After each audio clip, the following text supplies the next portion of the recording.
much. So I'll give you a private YouTube link that you can view, you can share. And Okay. as you can see on our channel, some people have said, hey, this is good information. I think others need to understand it too. And if you feel like you'd like me to share it, I can do that. But so far, it's going to be private for you until you give that go ahead, okay? Okay, cool. So Jen, just to recap just a little bit, you are in an active CRPS state. Yes. You've been that condition for about 5 years. Is that correct? About, yeah, 4 to 5 years. 4 to 5 years. And during that time with you have a unique type where you have a lot of thoracic outlet and upper extremity on both sides. Right. But you've also been through a couple of surgical procedures, especially on the left side. You've had the thoracic outlet surgery a couple of times, 3 times. And they've resected the rib.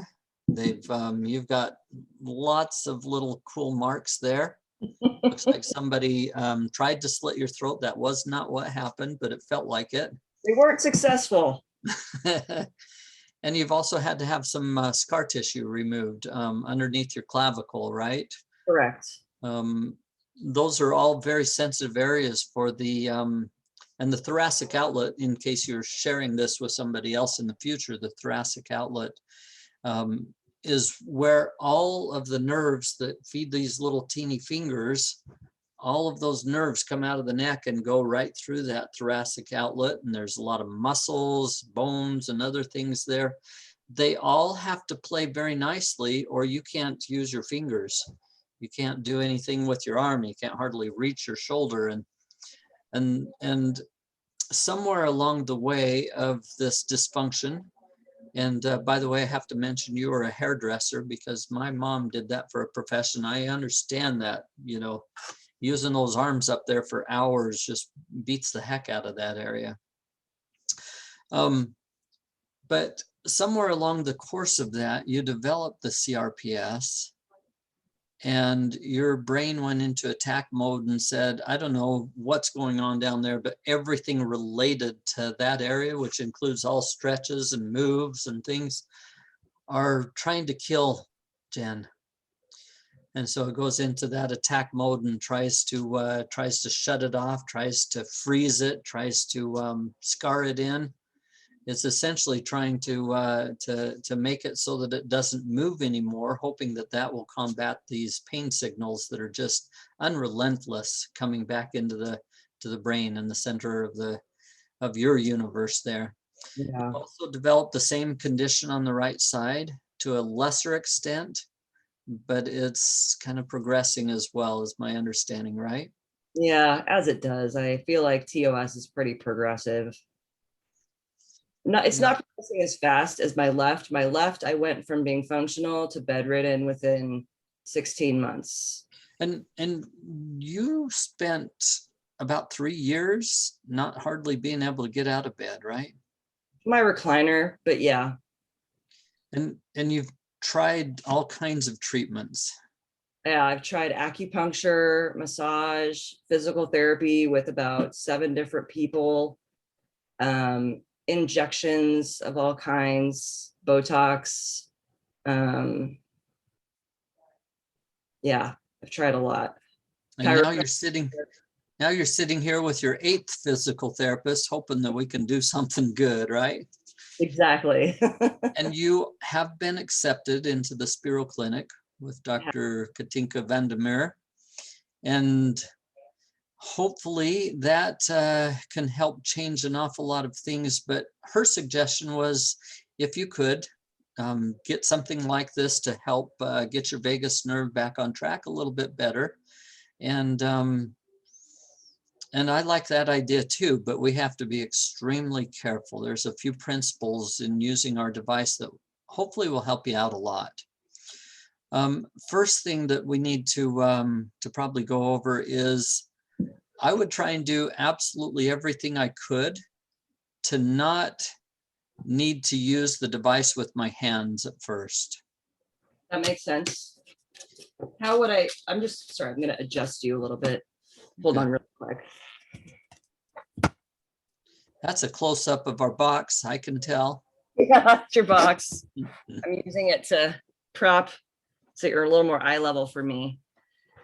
Okay, so I have Great. Have the device and have it attached. yep. So right off the bat, the first thing that comes to mind is there's an image on page 8, I believe, of the manual.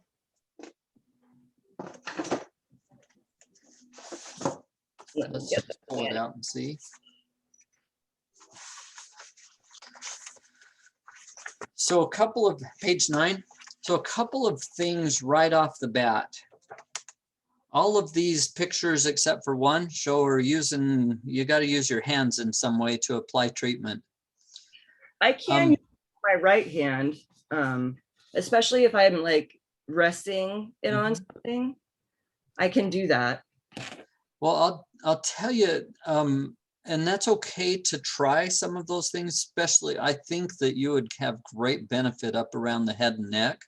I wish you were in my clinic and I could try these myself and see how you respond.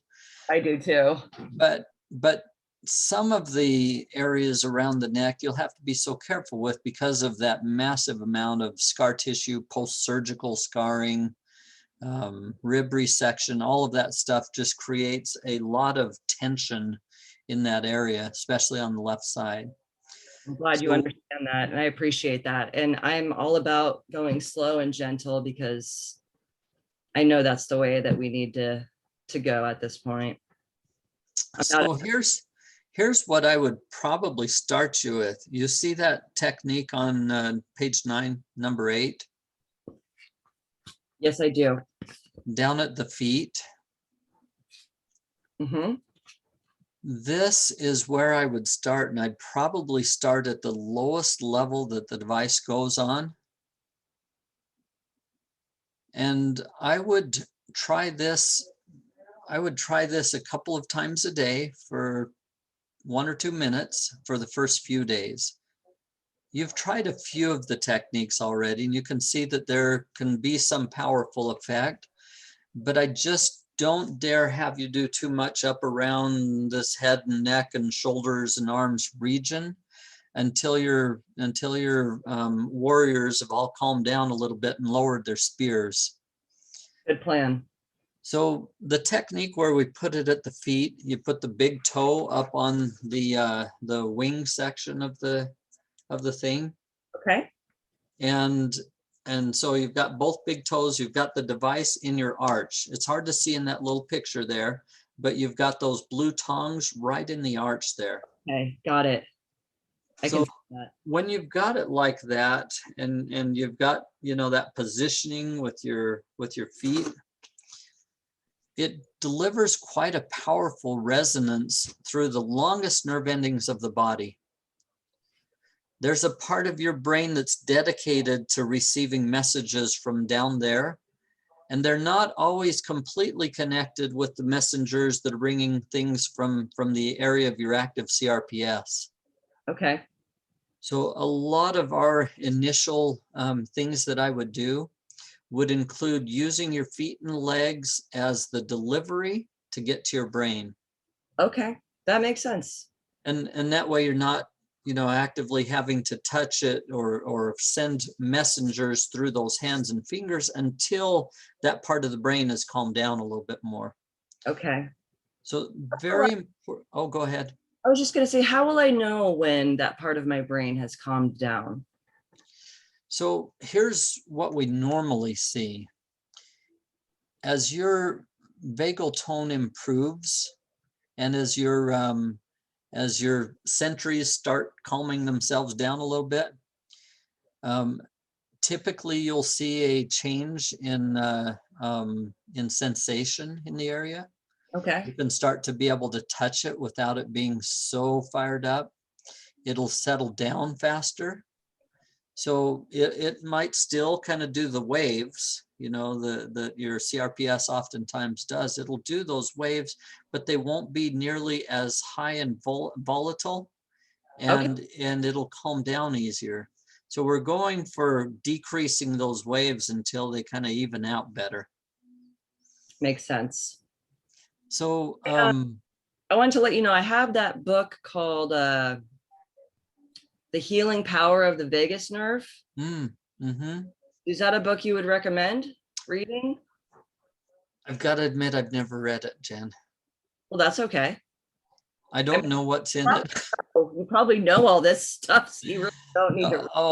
I think I recommended it, so that's probably a good sign. That's why I got it. I was going to say, anything that you can do that will help you become educated on what that nerve does, where it goes to, what its function is. Just remember that about 72% of the vagus nerve is completely dedicated to healing and helping you to the end of your life. Wow. That's amazing. It is the part of the nervous system that is most interested in helping you keep breathing, heart keep beating, reproducing, all of the things that are just integral to your survival. It's trying to help you digest your food. It's trying to help you make little teeny micronutrients that'll help your brain. It is the messenger of everything that is trying to help you heal, including sleep regulation. All of that is controlled by that vagus nerve system. Wow. So it comes out of the brain stem. So you think of, where it's at and what it does. Goes to your ear, the inner part of your ear here. Okay. It goes to your pituitary gland, goes to your pineal gland. There's a part of it that goes to the back of the tongue. As you can, it's responsible for your vocal cords. You would not have vocal cords if the vagus nerve was not functioning. And in fact, many people that have had vocal cord paralysis oftentimes have heart problems and other things because those vocal cords that vibrate are a direct branch of the vagus nerve. Okay. So you just see how it's tied into absolutely everything. It goes to your heart. There's two main nerves that go to your heart, and the vagus is one of them. It goes to your diaphragm so it can regulate your breathing. Mm-hmm. It goes to every single organ all the way down to your midsection, except for your adrenal glands. They're a completely different system. So the adrenaline and the cortisol and all of that stuff that's really geared up for the fight or flight, it's actually its own system. And the vagus and that system, they interact a lot, but they're like opposite sides of the teeter-totter. Yeah. So when one's up, the other doesn't work very well. And when the other one's up, like the vagus is up, you're sleeping good and you're recovering good, but your fight or flight is put to rest for a while. Awesome. So all that we're trying to do is just help that vagal tone improve so that you can start getting the natural anti-inflammatories, the natural healing that needs to take place there. Is that making some good sense? Yeah, it really does. And that's in simple terms. Like I said, I should read a lot. I should study a whole lot more, but I kind of have a special understanding of some of those areas, and I don't like to take in a lot of information that messes my own understanding, if you will. Yeah, it makes sense. So with that understanding, we're just trying to find ways to get into that system. So when we use like the feet and the toes, we're just helping to decrease the overall tone in the central nervous system so that the vagus nerve and the parasympathetic calming can function at a higher level. Okay. So it must seem weird to use your feet as an entry point, but all we're trying to do is take focus off of all that's going on up around here for you. I mean, yeah, if I would have guessed, that isn't where I would have started, but after talking with you about it, it makes complete sense that is where we would start, because I don't have any problems there. And you know, if it's all tapping into the vagus nerve, then it makes total sense. Good. Am I able to do this when I'm sitting, or do I need to be lying down? No, you can be sitting. You can sit just fine. Should I try it out while we're You bet. on the? It needs to be on carpet. It doesn't work good on tile or wood. Perfect. I have carpet. So I turn it on. Mm-hmm. And then do I need to click this middle program button as well? Nope. Let's just leave it on the base level of just turning it on. Got it. When we're calibrating and getting the nervous system to understand things better, we want to start very, very, very slowly. Let's see how this works.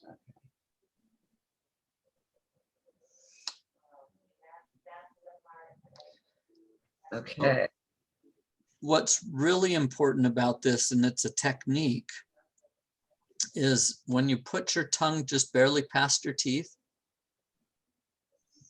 and engage your vocal cords by humming, you do several things all at once. You slow down your breathing, because that's what happens when you're making sound, is you're slowing down your breathing.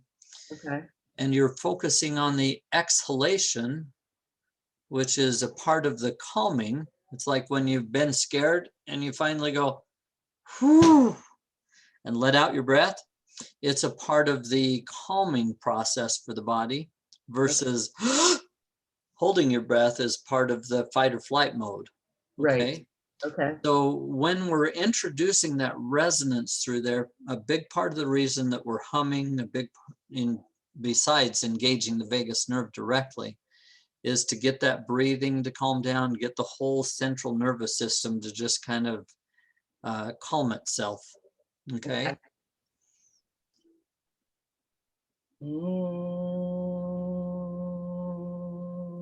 I want you to just do that for a minute or two, okay?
All right, Jen.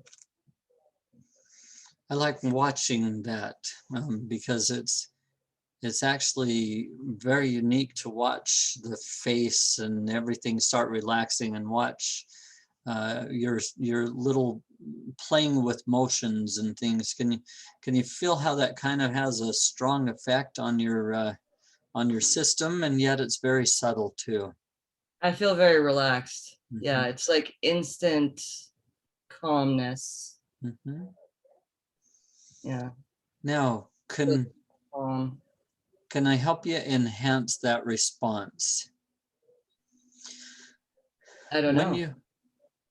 When you do it,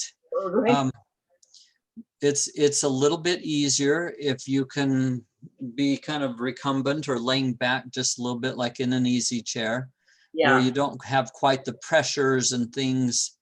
You've got a lot of muscles that are activated just to keep your head on straight when you're upright.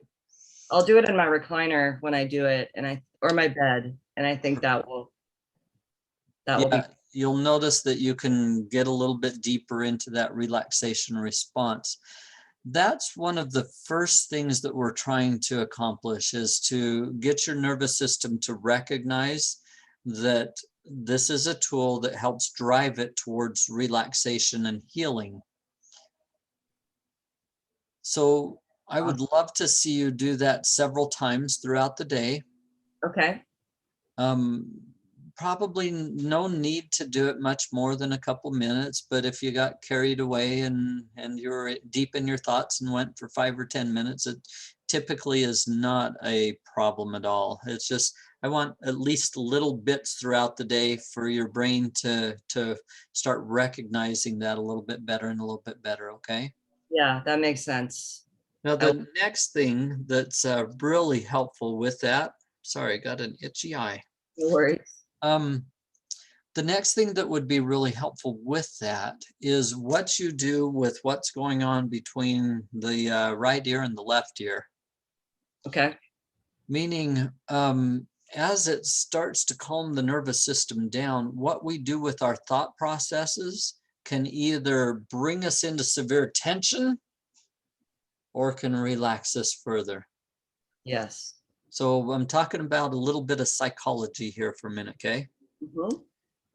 The more you can do to think of things that you're grateful for or that are positives in life, gratitude and faith of things that you're looking forward to try and get some help. Do you know what I mean?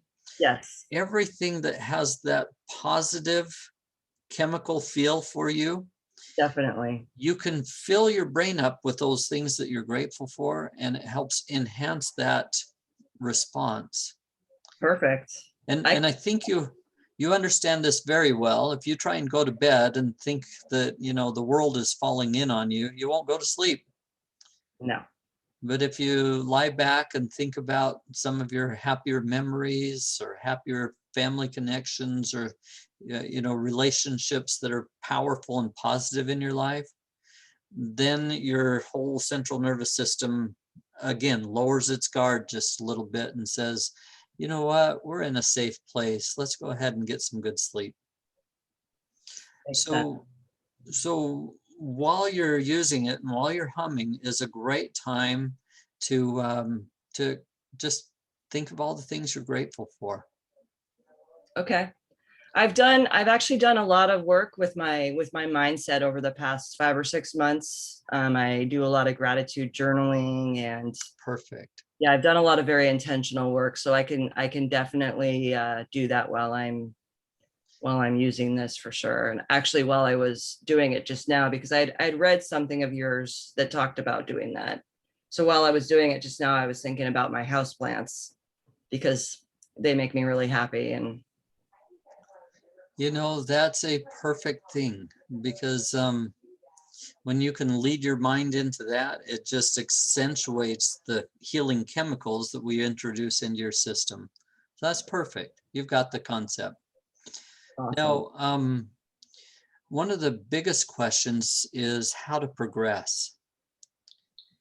And in your case, it's going to be a little bit difficult to know how to progress because you know, I mean, where do we go? We start at the feet and we've got to work up somehow. But how far up do we get before we start? You know, before the shoulders and that neck area might feel like, hey, this is a little too strong or something. Yeah. So the progression would be this. If after 2 or 3 days of trying it just there at your feet, and this is just at that entry level, it feels like, wow, this is a profound effect for me. Then bump it up a notch or two. If the next day it still feels like bumping it up a notch or two just simply helped make it work even better in the system, then do it up another notch or two. What do you mean by bump it up a notch? So the device itself, when you turn it on, this notch. Okay. you'd go to the top one. Nope, the top one. And that's the manual setting increase. Okay. So you would just take it up maybe 2 notches. You would turn it on and go click, click, and it'd be on level 3. Ah, I see. Okay. So don't use the program thing. Don't use the programs. Okay. I don't like, for our CRPS people, I'm real hesitant to put in those programs until they've fully come to understand what it can do for them. Okay. It might be a month or 2 down the road. Okay. So those programs are powerful, but because they're designed to take it up to the highest reaches and then back down, and sometimes that can feel like it's a little pushy. I don't want that effect for you, not yet. So increase it by 1 or 2 notches after a couple days, and then as long as you can say, wow, that's just felt great. Okay, let's take it up another notch or 2 and see how that feels. And then just keep going. Yeah, until you can get at least to 6 or 7 notches up, and you can say, wow, that still feels really helpful. Then you might try that very first algorithm, the blue one, and only at your feet. So a lot of this is going to be done far away from those areas that are most feeling it. Although if you're laying in a chair or laying in the bed, those parts are going to feel it, but it's going to be very muted. It's going to be very gentle from far away. Right. So we're going at these areas, but we're just very, very careful to get there. I really like this approach. Well, I'm really glad that we were able to connect, and thank you so much for taking the time to talk to me, because otherwise I would have been doing this completely backwards. Well, do you know why I feel it's so important to have this conversation? Tell me. Because I've seen a few people that just, intuitively, it seems like I hurt here, I'm going to put that thing there.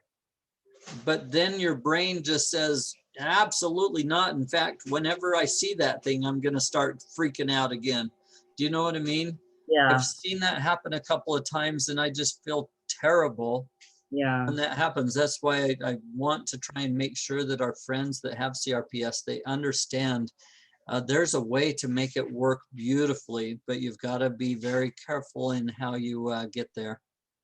Well, as a person with TOS, I'm used to introducing things very slowly and working up over time very patiently. So I'm definitely this is going to be good. I'm really excited about this. Now, one last thing before we call it good here for today. Sure. Is I want you to put your tongue back between your teeth and just hum for about 20 seconds.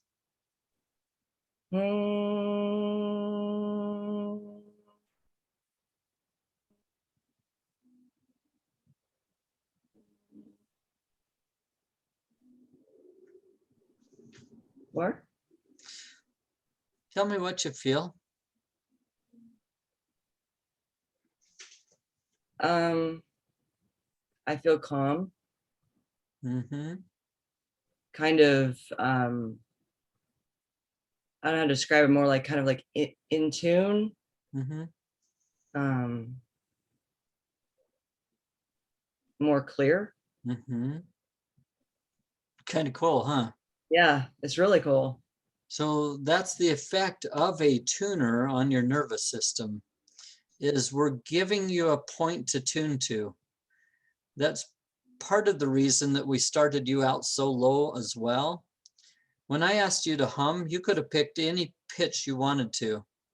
but your brain went right to the lowest base level of the device. Yeah, it's true. It's because it's giving it that tuning effect. So you know, it may feel like we're being very slow to get to things up in here where you really need it. But remember, we're tuning the brain. That's the most important thing to tune. And you will start recognizing that there may be times you wake up during the middle of the night and you can bring that tune, that tone back to mind or out loud and calm things back down and get you back to sleep. Yeah, I mean, that makes sense that this tool kind of helps you to train yourself almost to be able to tune your vagus nerve, right? Mm-hmm. In a way. Very cool. It's pretty powerful, and yet we want to start out really slow. So my suggestion is you just take it slowly like this for a week or two, and then let's visit again about your experience, and we can help you determine the game plan to get a little bit further up, because there are 1,000 ways that we can use this. I just want to make sure that we're not overrunning your system as we go. Awesome. That sounds like a great plan. I will do this 2 to 3 times a day, manually increase the intensity 1 or 2 notches as it feels good. Backing back down if you have a rotten day. Okay. You have a rotten day and it feels like, oh, that's a little aggravating. Well, back it back down, because you'll have those. Yeah. But just for right now, just learning to calibrate with it is the most important thing. Okay. Okay, great. And I just want to thank you for making this product. It's honestly one of the more affordable products I've looked at, and I just appreciate that. You made it affordable. Thank you. When we stick it on social media, nobody thinks it's affordable there, but boy, if you understood how much money it's taken to make it and to get it to the right functionality, and I appreciate you being appreciative of it, because it's taken so much to get it there. I bet. But we've got everything in it designed to help you. If we can just be very slow, we'll definitely do that. Awesome. Well, Jen, thank you. I'll post this up and send you a link to it on YouTube. And at some point, you know, maybe after a second or third visit, you might want to share this to help other people in their progression. And and it's neat that it'll be available. Feel free to share it. You know, you have my permission to share it if you want to, and then I will too. Yeah. I will, because I think that this discussion that we had is extremely important to lots of other people with CRPS. I agree. Yeah. And well, if I can help one other person, then it's worth it. Exactly. Well, thank you very much. And I look